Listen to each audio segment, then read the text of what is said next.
Cocoa Beach is your ultimate Florida beach vacation.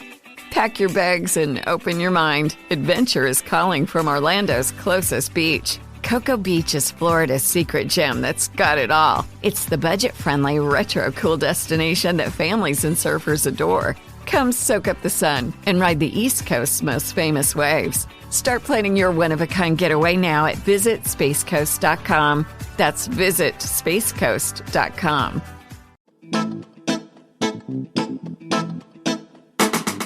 Hello and welcome to History for Weirdos. We're your hosts, Andrew and Stephanie. And each week, we're going to take you on a journey into the strange, obscure, and relentlessly entertaining corners of human history. Now listen up, friends, because it's about to get weird.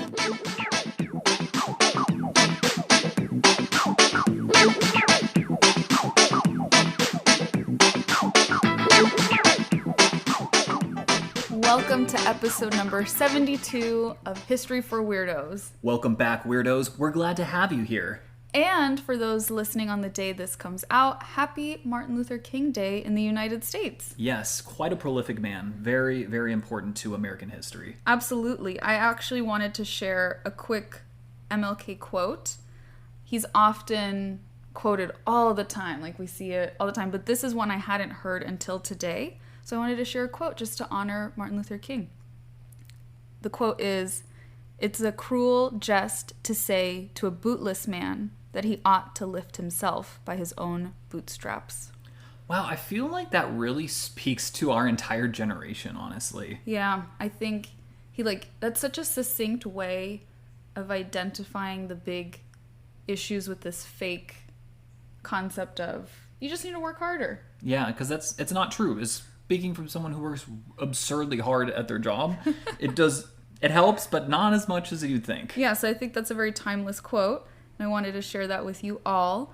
And then one more thing on my end before Andrew gets into the amazing episode that I'm sure he has planned for us. Absolutely.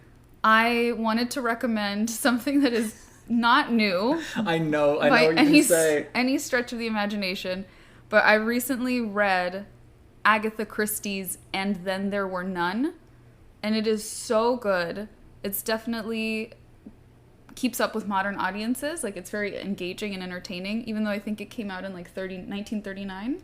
Yeah, I know it takes place in 1939, and it was released around that time. Yes, and it's just such a good book. If you're into mystery, suspense, a little bit of a psychological thriller, I think you would like it. I read it and I thought of the weirdo community, so yes. This is very old, it's not new, but it was new to me. And, weirdos, I will point out that she forced me to watch the limited series about that book. I did. And I'm not going to lie, it was pretty good. It was really good, I'd say. Yeah, I think... But you said the book was far better. The book was so much better. The limited series was really good. Where did we stream it? I don't know. They have it on Prime for sure.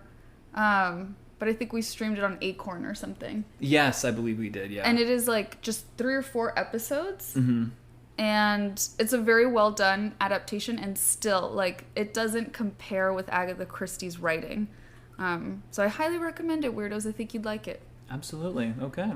And next, my love, you have an episode for us today. I do indeed. And I actually really liked this episode. Mm-hmm. Oh, good. Yes. I'm glad you're not giving us a crappy one. I guess I like all my episodes, but this one I think specifically spoke to me because this is about a multi-passionate person. And weirdos, I don't know if we've ever really mentioned this, but we are both very multi-passionate. I have a feeling a lot of the folks that listen are as well. Yes. Sometimes I've seen on Instagram a lot of our listeners have really cool businesses or art endeavors, or they review books. Mm-hmm. So definitely a multi-passionate crowd. Yeah. So, without further ado, I'm going to talk about an actress who is actually very prolific during the Hollywood Golden Age, and she also helped propel humanity into the 21st century technologically. Wow, not a big deal at all. And right, and when I say she was a big deal in Hollywood, she was the girl, in the late 30s and 40s. Oh, cool. The it girl, I guess. Mm-hmm. I don't even know if I'm saying that right. Yeah, no, that's a phrasing that's been used before, the it person. Yeah, basically. and I mean, it makes sense. You look back and you're like, oh wow, she was incredibly beautiful, even by today's standards. So, okay, so But it sounds like it's not just her beauty. it's her beauty and her brains, and she was also an amazing artist. So, oh wow, yeah, who is this? Artist as an actress, but yeah. Oh, actor. okay. So we're going to be talking about the life and work of Hedy Lamarr. Okay, so you need to credit the person who recommended this episode to you. It was your father. Yeah. Yes, TJ, thank you very much for giving us the idea for this episode. When he said that, I was like, wow, that's a really good idea. And I will point out, there was a listener who I was conversing with over Instagram, and I'm so sorry, I lost the message, and I don't remember the individual's name. But he also pointed this out just like a few days after I had spoken with TJ about it. Oh, really? Right, and I said, hey, great minds think alike. Just wait around for about a few weeks, and so here we are. Okay, so this is a good recommended person. I'm excited to hear why. Exactly. Oh, and I didn't mention, she also helped sort of defeat the Nazis. So there's that too. That's a big one, babe. Yeah, I know, right? It's just like, oh yeah, by the way, that's like, she did that too.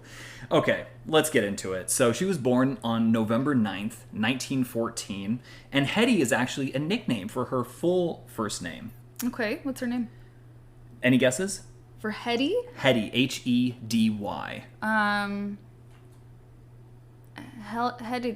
Hildegard is what came to mind, but that wouldn't make sense. No. You're gonna love this. It's Hedwig. Like the bird? Like the bird, the owl, and Harry Potter, yes. Hedwig? I wonder if J.K. Rowling got that from... Anyways, but yeah, it's Hedwig. Oh my god, I've never ever heard that as a name outside of Harry Potter. That's incredible. I hadn't either, and I read that, I was like, oh my god, Stephanie is going to freak. Wow, that's what we're going to name our daughter for sure. I veto that so hard. So she was born Hedwig Eva Maria Kiesler in Vienna, Austria, to a well-off family. Her father was a banking director and her mother was a pianist. Wow. So she had some really interesting, like almost conflicting yet complementary influences in her early life. Mm-hmm. So her father, Emil, would often take Hedy on long walks where he would discuss the inner workings of like different machines, like the printing press or streetcars. Oh, that's sweet. He would take her on walks to talk about how machines work? Yes, and like the inner workings of it. Apparently, and Lamarr, she showed very great aptitude, I think, from a very early age. In fact, at 5 years old, she started to take apart and reassemble her music box to understand how the music or the machine operated. That's incredible. Yeah. I had a music box at that age too, and that never occurred to me. No. Yeah, at 5 years old? No, not at all. Kind of wild, actually. Yeah, when I read that, I was like, that's a gifted child, jeez. Yes.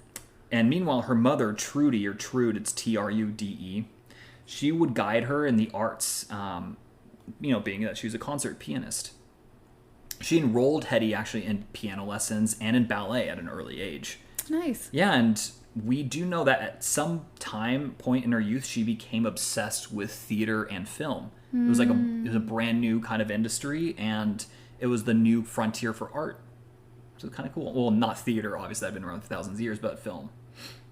Her career in front of a camera or, people came actually very early on, and she won her first beauty contest at the age of 12. Oh, interesting. Yeah, we're going to leave it at that. A lot of moral implications there, but, moving on. Her first foray into film actually happened when she was about either 15 or 16 years old. She was taking acting classes in Vienna one day, and she forged a note from her mother and went to what's called Sasha Film to get herself hired as a script girl. Wow. Yeah, and Sasha Film, by the way, was the biggest production house for film in Austria at the time. What a determined little kid. Very smart. Very determined. She's like, I'm going to do this. Like, this is my passion, my calling. At like 15 years old, I had no idea what I wanted to do. Man, I'm 30 and I still am kind of figuring that out. Yes. Hedy convinced director Max Reinhardt to put her in what would be her very first movie appearance, a film titled Money on the Street. It's the English translation. I'm not even going to attempt the German one. Okay. It'd be so bad, it'd be embarrassing. So It was about 2 years later, though, when she would gain international fame at the age of 18 years old. Wow. Yes. And it would be in a way that would kind of haunt her on and off for the rest of her life. How so? I'll get into it. So, in early 1933, she would star in a controversial movie called Ecstasy, which would eventually actually be banned in both the US and Germany. Oh, wow. Yeah. The film depicts a young woman who was married to an indifferent older man who just and she just wants to, get away and have fun. Okay. And what makes this film controversial is that it's the first non-pornographic film to not only show intercourse, but also a female orgasm. Oh, wow. Yes, so she's kind of groundbreaking at 18, but in a way, especially during this time, very conservative and would haunt her. That is so interesting that is what makes it so controversial for the time, that it is banned in 2 countries. In 2 countries, yes. That's really interesting. That Yes. reminds me of something else. Also very auspicious, too, that it came out in 1933, because that's also the year that Hitler would gain power in Germany. Mm-hmm. And would become a full-on dictator the next year. But anyways, we will get into that. So, oh yeah, and I also didn't mention this, but she's in the nude as well. So. Oh, during the film? Yeah, during the film, yeah. Mm-hmm. That would be very, very risque for the time. Exactly. And despite the controversy, though, the movie did actually end up winning an award in Rome, which would give it some amount of worldwide acclaim and notoriety. Yeah, Italians, that's right. Yeah, the Italians are like, we love this. This is great. Yeah, they're really leaning into their ancient Roman heritage there. I'm sure lots of people wanted to see the film. Just Yes. the controversy alone would make you curious. I looked up the synopsis and it looked fairly boring, to be honest. But just that scene. Exactly. Yeah. So pretty early in on our girl's career, she was disillusioned with the film industry. So she switched over to stage, including winning acclaim for her performance in a play about Empress Elizabeth of Austria titled Sissy. Oh my God, Empress Sissy, yeah. Yes. And not only that, she had a ton of fans just asking to be able to meet her, sending her flowers, and just trying to get her attention because she was so popular. Wow. Yeah. That's such a young age. There was one dude in particular that was just absurdly insistent, though. Okay. So we're going to enter one Friedrich Mondel, who became enamored and obsessed. And on August 10th, 1933, they end up getting married. Wow. So fairly quickly, I might imagine. Yeah. Because the movie Ecstasy came out in January of 1933, and, there was a whole play production, and then married in August of the same year. Mm-hmm. So it's a little complicated from the beginning. And I didn't mention this earlier, but both of Lamarr's parents were of Jewish origin, Mm-hmm. and Friedrich was an arms dealer who dealt with not only Mussolini, but Hitler as well. Oh my God. Her husband? Her husband, yes. Okay. So she has Jewish descent on both sides of her family, and her husband is dealing arms with Nazis and fascists. This feels like it could get very complicated. Yeah, I'd say so. I literally put in my notes, can you say oxos? Yeah.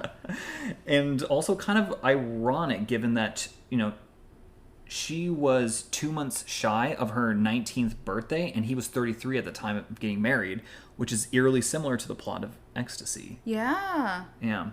That's interesting that it didn't cause pause for her. Right. You're like, you don't That's see that? so young. It's very young. And very ultra ironic, given that Mandel was very against that scene in the movie. Her husband? Yeah, her husband. He was against that she did it. She did it, yeah, exactly. Okay. I don't it's like him so far. Yeah, no. He has no points in his corner. Pretty much none. He's rich, that's about it. Mm-hmm. And I think that's what she liked about him. Maybe. Yeah.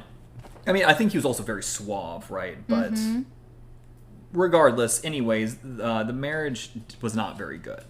She would later remark that she knew very soon that I could never be an actress while I was his wife. He was the absolute monarch in his marriage. I was like a doll.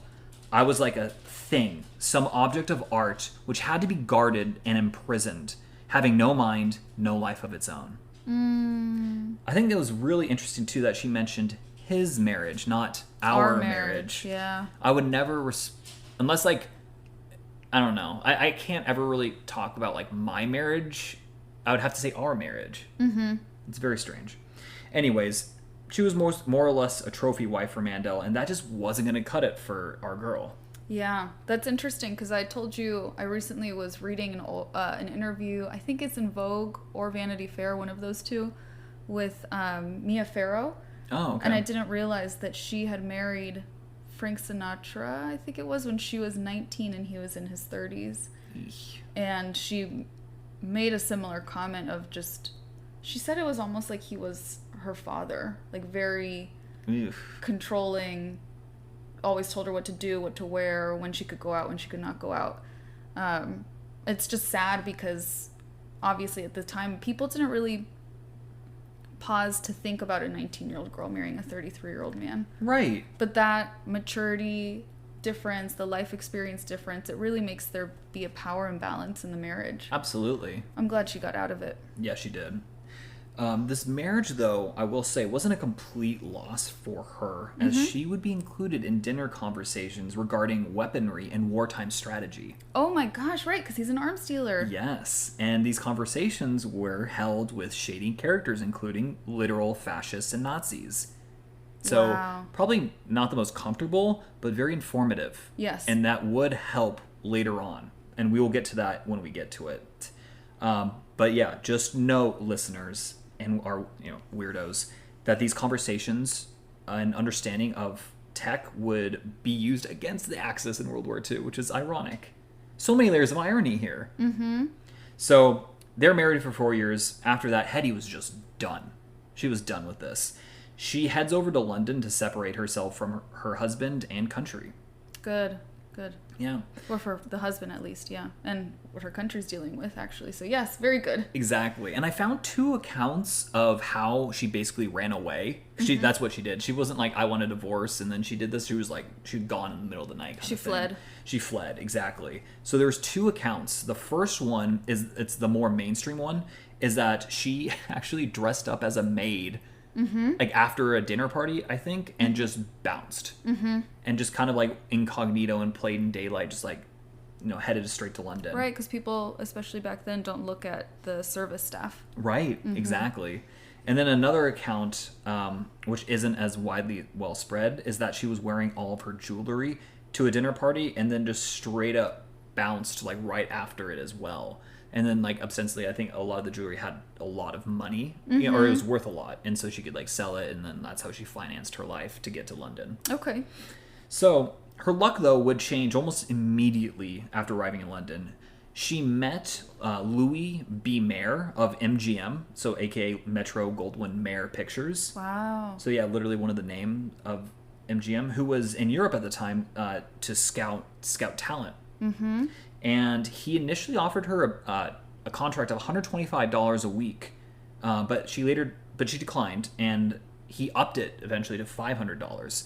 And just so that you guys know, in today's money, that roughly translates to $2,600 and $10,500 respectively. Cool. Yeah, so she ended up basically in today's money getting like over 10 grand a week. That's insane. Yeah, pretty cool. I like that.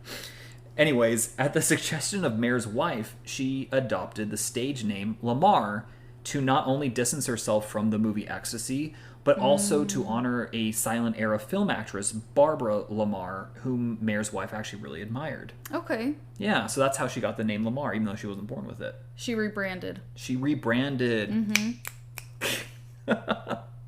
So she arrived in Hollywood in 1938, and MGM started to market her as like the world's most beautiful woman and as an exotic, relatively unknown female from Central Europe. And I put exotic in quotes because, like, what does that mean? Yeah, it's like, okay, slightly problematic here. Yes. And her splash into Hollywood, though, was felt and heard pretty much just immediately. I bet. So her first ever American movie, same year, 1938, is a film called Algiers. It was actually a remake of a French movie that came out, I think, the year prior. Okay. And when Hedy first appeared on screen, people literally gasped in the movie theaters because of how breathtakingly beautiful she was. Oh. Yeah, it's That's kind of cool. crazy. And I feel that her immediate success, though, almost unintentionally hurt her strangely enough. How? She began to be typecast pretty much immediately as like a foreign seductress type. Oh, that makes sense. And all of her big roles, she even played, I think, was it Layla in the Samson tale, the biblical tale? She's like the woman that cut off the hair. Oh my gosh, I had to watch that in Sunday school. Yeah, that's Hedy Lamarr. Oh my gosh, that's so funny. Yeah, so literally. It's Delilah. Delilah, thank you. Layla Delilah, yeah. No, thank you, though. So it's kind of, this is sad for, I think, multiple reasons. One, it limited her artistic range, like, very early on, because I think she was actually a fairly good actor. Like, probably actually very good. And also, like, you know, she's just known for this as this pretty face, but it's like, she's brilliant. Like, she is brilliant. And it distracted her from her work as an inventor and scientist, which, you know, I'll get into in just a moment. So she was really underestimated. Incredibly underestimated. Admired, but underestimated. Exactly. Okay. And she would go on to appear in movies throughout the 40s and early 50s, but it would, again, it's just the same sort of scenario with Lamarr being this quote-unquote ethnic femme fatale type. Wow. Hollywood. Hollywood, I know. That makes a lot of sense, though. I'm not surprised. I know, and to be honest, it's kind of boring, so I'm not going to regale you guys with the films she's in, because it's literally just rinse, repeat. Uh-huh. They did that all the time. I know, it's kind of just like, I hate when you take a medium and like an artistic medium and you just apply like these brutally simplistic business practices.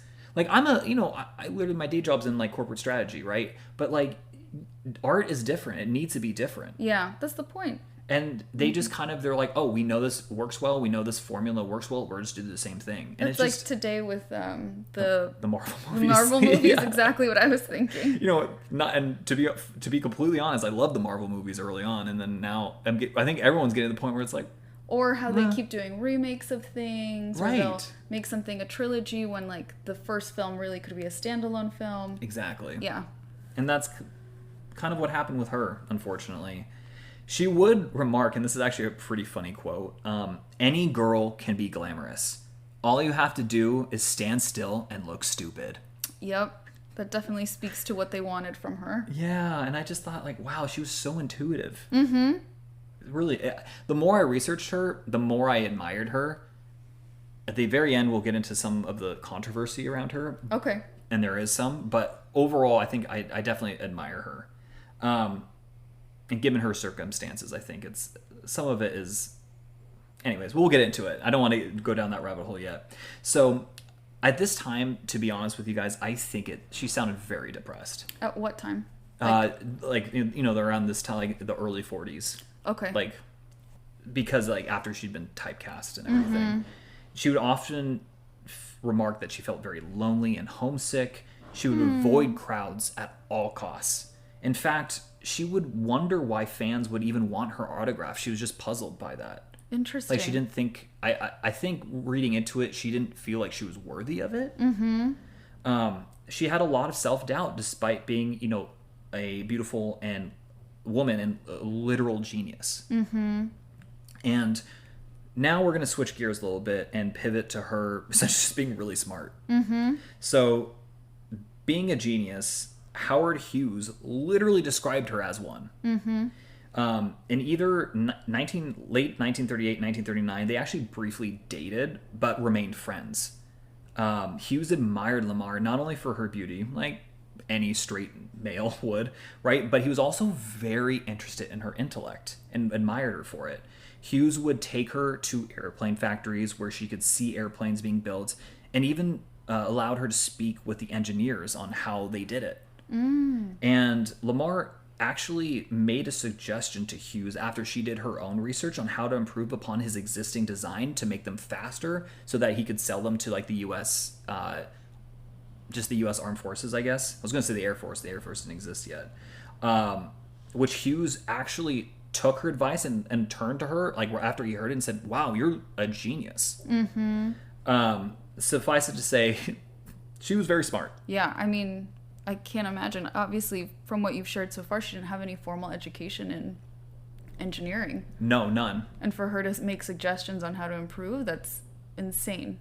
I know, her parents did a very good job at keeping her very like intellectually curious. Yeah. And it sounds like that might have been contributing to her depression, was feeling not challenged. Yes, I think so. That's really good insight. So here's where we get into the very interesting part. So in 1940, she meets a kindred spirit of sorts at a dinner party, a fellow by the name of George Antheil. So he was from a German-American family, and he was best known at the time as a composer and as a musician. But he was also very interested in technology and innovation, and in fact, he was himself incredibly intelligent. Two multi-passionates, both like who were known for like an artistic medium, but were also kind of like almost engineers and innovators in their spare time. So not only that, though, he was also, like Hedy, concerned with the looming threat of the Axis powers. Also being, she was Austrian, he was German. They're like, we don't like those people. We're Americans now. Mm-hmm. And so, a very incredibly similar profile. I thought that was really interesting. And what happens next, though, is actually pretty incredible. So they essentially developed a new communication system which would help guide torpedoes from like a ship or a sub to its intended target. And the system involved what's called the use of frequency hopping, and that happens amongst radio waves, with both the transmitter and the receiver hopping to new frequencies in synchronicity. Wow. Yeah, it was. Don't worry about it, guys. Just know that it's important. You don't have to understand like the concept of it. It was hard for me to like wrap my head around that, to be honest. The reason why, though, this is so crucial is because these radio waves could not be intercepted, and the torpedo could arrive at its intended destination, i.e. like an enemy ship. And this was something they just did and like funded just through themselves? Yeah, just for fun. This wasn't through a lab or anything? No. That's nuts. They were geniuses. That's nuts for this to be like their hobby. Like how some people have like a book club or something? Like yes. They're figuring out. We're developing technology for the U.S. military. Just for fun. Just for funsies. So they were both awarded U.S. patent number 2,292,387 in August of 1942. Yay. And I'm going to quiz you guys on that number. I already forgot it. Failure. Okay, so for whatever reason, though, the Navy decided against the technology at the time, though they would eventually adopt it in the 1960s. Oh my gosh. So they were literally just ahead of their time. Oh my gosh. They would have, imagine if the Navy had been smarter and just adopted it right then and there. I don't think their technology, like their... could support it? Yeah, I think it was just too ahead of it's like Da Vinci, just too ahead of his time. Yes. So, but guys, and speaking of too ahead of their time, don't fret, because this technology is actually insanely important for the world today. It is the fundamental building block to both GPS and Bluetooth technologies. Oh my gosh. Oh, and it gets better. This concept is also fundamental and incredibly similar, although I think slightly different, to how Wi-Fi works.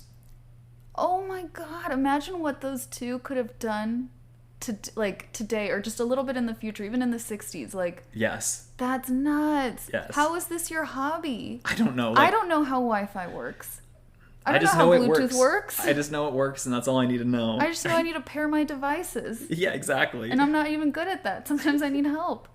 I know, it's like she helped develop a technology we are literally using right now, and dear weirdo, you probably are using right now or will be using very soon. That is crazy. Yes. So, in fact, though, I'm going to skip forward just a little bit just to give this one little tidbit. But in 1997, she and Antheil actually received the Electronic Frontier Foundation Pioneer Award and the Bowlby Noss Spirit of Achievement Bronze Award. Wow. Yes. In 97? 97. They were finally recognized. Finally, yes. These awards are given to individuals whose creative lifetime achievements in the arts, sciences, business, or invention fields have significantly contributed to society. And it's funny because I think for her art and her science and invention all contributed to the advancement of humanity. Absolutely. I'm pretty jealous, to be honest. That's pretty awesome. So, although she couldn't contribute, now we're going to go back to World War II. She couldn't contribute to the war effort with her science just right there. She decided to go all in on the fundraising side. That's really admirable. Yeah. She went on tour with a sailor by the name of Eddie Rhodes to sell war bonds. And it's actually kind of cute. So Rhodes was in the crowd at each of Lamarr's appearances, and she would call him up on stage, and she would briefly kind of flirt with him before asking the audience if she should, give him a kiss. The crowd, raucously would say, yes, of course. And Hedy would be like, well, enough people bought war bonds, maybe I would. Oh. And so after enough war bonds were purchased, she would kiss Rhodes and he would head back in the audience. And then, they would do the same thing at other events. That's really cute. I know. I think that is. It's so like 1940s, like World War II, like it really cutesy. is like cutesy, but for them, like just scandalous enough. Just like a hint of scandal. That's adorable, and but it's for the war, so like no one cared. Yeah, to me, it's just incredible that for her to not be resentful, like, oh, just because I'm a woman or an actress or I'm not like classically trained, people aren't listening to my ideas for technology. And that she didn't turn that into resentment and give up. Right. She was like, okay, well, I am a well-known actress. People really admire my beauty, so how can I use that to help with the war? That's incredible to me. Yeah. It is pretty incredible. And, I think, and what's kind of sad is like from here on out, there's going to be more and more kind of negative things. So I wanted to get all the good things out first, get you guys on a high, and then now bring you down a little bit. Thanks. Yeah. Yeah, sorry. It had to be done though. So I'm just going to start listing a few things because I think it's just a little bit easier. So she had an alleged autobiography published in 1966 called Ecstasy and Me, in reference obviously to the movie Ecstasy.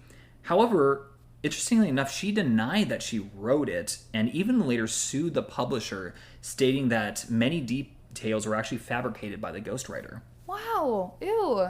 Yeah. That's so gross. I know, very weird. To publish a fake autobiography? Yes. I wonder if the publisher strange. knew, if it was like a scam by the publisher, if it was just the ghostwriter scamming everybody. It's so hard to tell because, weirdly enough, she would be sued, I think, either later that year or the next year by someone who had written an article about her in 1965 for plagiarizing his work. Okay, so that's so weird. It's so weird. So I don't think it's super important, but I just think it's just kind of a weird thing that's associated with her. It sounds like maybe parts of the autobiography are her writings. Right. And parts of it are a ghostwriter. Yes. Yeah, that sucks. Yeah, exactly. And I think it's very convoluted and nuanced that there is no clear right answer. So in the same year also, she was arrested in LA for shoplifting with the charges being dropped. Whoa. And it's not the first time. A few decades later, in 1991, actually. You mean it's not the last time? It's not the last time, sorry. Yes, thank you. In 1991, she would be arrested in Florida for shoplifting $21.48 worth of eye drops and laxatives. No, why is it eye drops and laxatives? That's not even, like, cool. I know, it's like, girl. That's really interesting, though, because you said she has this history of depression. Right. For some folks, obviously, she can afford $21. But I think so. For some folks, it's really the thrill-seeking, the dopamine rush of That's what I was thinking. Shoplifting itself. So it sounds like she might still be struggling with some sort of mental health stuff. I think so. And speaking of, like, legal issues, she also sued Warner Brothers in 1974 for using a parody of her name in the iconic movie Blazing Saddles. Oh, really? Yeah.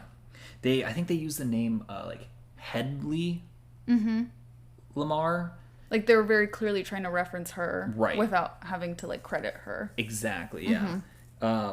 And then also, a few decades later, in 1997, she sued a software company for using, like, a graphic drawn design of her, like, on their boxes. That's so weird. That was a weird situation. I don't even want to go into it because it was just like, I didn't understand it, honestly. It just sounded so kind of like bizarre and abstract. But, I think what matters is that, I think she was a little sue happy, I think, later on in her life. Yeah, there seems to be a lot of legal troubles. Yeah. She would end up moving to Florida in actually 1981 because her eyesight began to fail her, unfortunately. I know. And when her elder son, and yes, she had children, and I'll get to that in just a moment, when he was 12 years old, they actually became estranged, and they wouldn't speak again for 50 years. Yeah. She even left him out of her will. Wow. Yeah. That's a really, really sad story. Yeah. I wonder what could have happened. I don't know. I couldn't find anything No, about I'm it. sure that's very personal. It's but very personal. That's a 12 years old to be like, you know what, Mom? I'm not going to talk to you. Yeah, and he ended up living with like another family. Oh my gosh. Yes. And towards the end of her life, she became completely secluded and only began speaking to other people by telephone mostly. Wow. Yes. And this is interesting because you mentioned before when she's younger and she's kind of in the prime of her career, she has a fear of crowds. Yes. So that type of anxiety can increase over time, especially if left untreated. It sounds like she developed maybe agoraphobia. That's what I was thinking too. That's so sad. It's almost like I'm married to a psychotherapist. It's almost like you listen to me talk about this stuff all the time. Like all the time. Oh yeah. my gosh, I feel so bad though. Obviously, we don't know what happened between her and her son, but I would also guess that, I mean, everything she's been through in her life would lead to some sort of trauma history. Yeah. And that probably didn't help her as a mom. Exactly. No, I seriously doubt it. That sucks so much. So she would eventually die on January 19th in the year 2000 at the age of 85 years old. She lived a long life. She did, yeah. And before I conclude this week's episode, I also want to point out a few interesting things about her that just honestly didn't fit in the narrative, but I just thought were noteworthy. Yeah, tell us. So I only mentioned one husband, but get this, she was actually married 6 times in her life. Like your grandpa. Wow, thank you for saying that. Yes, like my grandfather. Do not ask, weirdos. Do not ask us. I'm not going to answer. And like Elizabeth Taylor, right? Yes, Elizabeth Taylor. They're contemporaries, and she's also married a bajillion times. Yeah, I must be a thing with like Hollywood, or golden age Hollywood actors and actresses. I don't know. That's so interesting. Yes, so she would end up actually having 3 kids, 1 adopted and 2 biologically with her 3rd husband. Okay. And there is a little bit of a bit of a conspiracy here because it's thought that she actually conceived her quote-unquote adopted child with her 3rd husband while or right before being married to her 2nd husband. Oh. And that's the one, that quote-unquote adopted one, is the one that she was got estranged estranged from? Yes.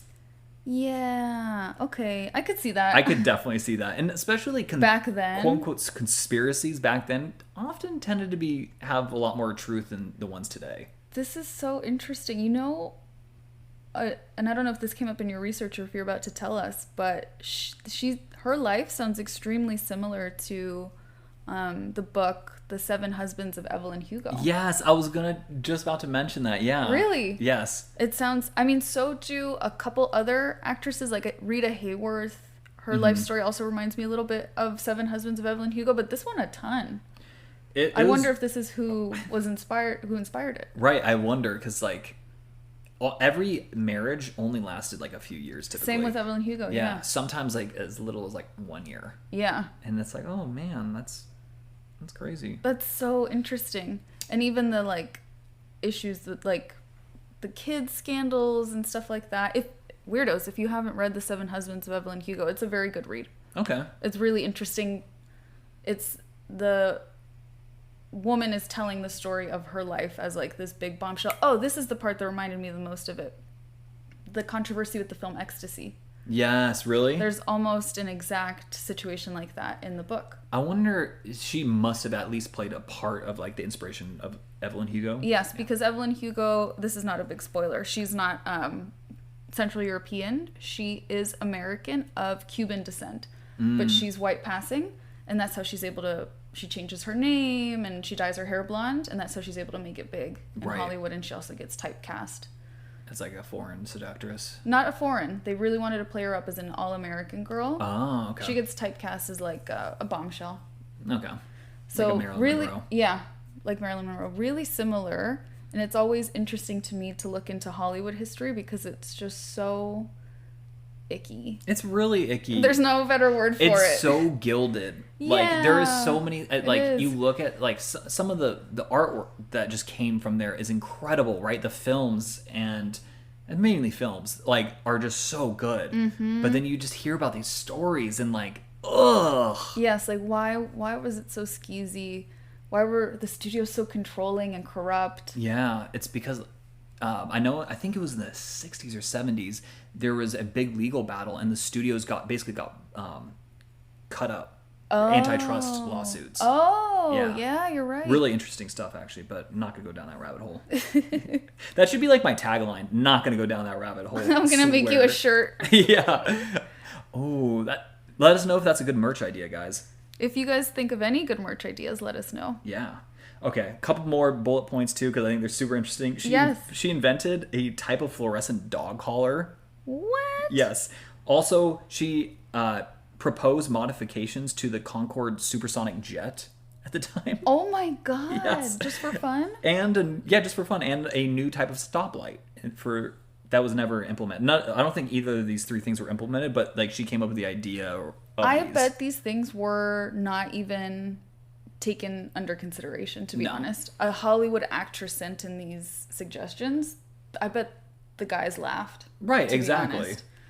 That sucks so much. I could see, again, why she would have had mental health issues. It sounds like she really just wasn't challenged enough in life. Yeah, and not taken seriously. Exactly. I can't imagine just being like almost gaslit like that. Yes. Despite being a literal genius. Because you're so pretty, there's no way you're this smart. Right, and she was. She literally was. And also, interestingly enough, she became a U.S. citizen actually in 1953, well after her efforts to help her adoptive country win World War II.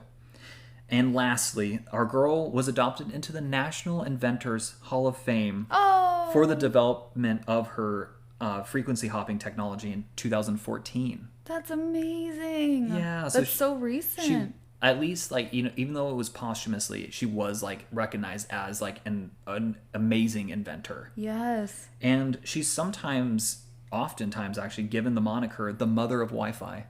Oh my god. I know, isn't that amazing? And guys, weirdos, Stephanie, that is the incredible life of Hedy Lamarr. This is also so nuts that this is the story that you chose to tell this week, because my favorite type, I'm sure I've said this before, of books to read are usually historical fiction. Mm-hmm. And Audible recommended to me a fictionalized version of Hedy Lamarr's life. Wow. I just remembered that this week, and I have it saved on my wish list. But I loved hearing it from you first, because now I'll probably listen to the book at some point, and now I'm going to go into it with a lot more knowledge. Yes, you'll have at least the basics of her real life. Yeah. Thank you so much for sharing Hedy Lamarr's life story with us. Absolutely. It was my pleasure to actually research her. Of all the people that we've done, I'd say she's probably one of my favorite characters that we've really looked into. Very, very much a weirdo in the best sense. Yes, absolutely. She had a little bit of, complications here or there, but I mean, who doesn't, right? But ultimately, I think she was a weirdo, and that she was certainly well ahead of her time. Yes, I'm sure that really was hard. Yeah. To just be so ahead of your time. Because if she were to... and to be a woman and ahead of your time. Exactly. Mm-hmm. If she were to come of age today, I think her technological prowess would be taken much more seriously. Yeah, she'd be way more appreciated. Yeah, exactly. I think she'd probably be idolized, if anything. Yeah. But anyways, before we close out, I just want to name my sources for the week. We had womenshistory.org, biography.com, the Smithsonian Magazine, who they follow me on TikTok. Oh, just a humble brag. Humble brag. Not Smithsonian Magazine, just the Smithsonian. Wow, even better. Even better, yeah.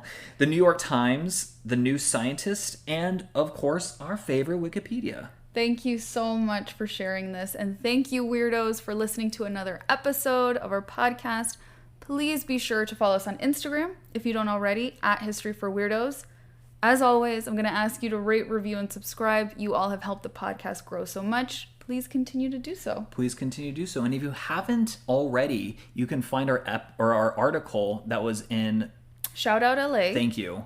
In our bio on Instagram. Yes, link to it. We pinned the post on our Instagram, and the link is in our bio if you want to read about that. And until next time, weirdos. Adios.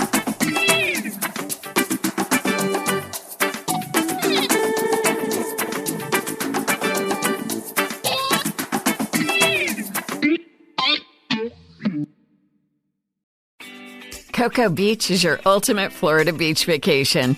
Pack your bags and open your mind. Adventure is calling from Orlando's closest beach. Cocoa Beach is Florida's secret gem that's got it all. It's the budget-friendly, retro-cool destination that families and surfers adore. Come soak up the sun and ride the East Coast's most famous waves. Start planning your one-of-a-kind getaway now at visitspacecoast.com. That's visitspacecoast.com.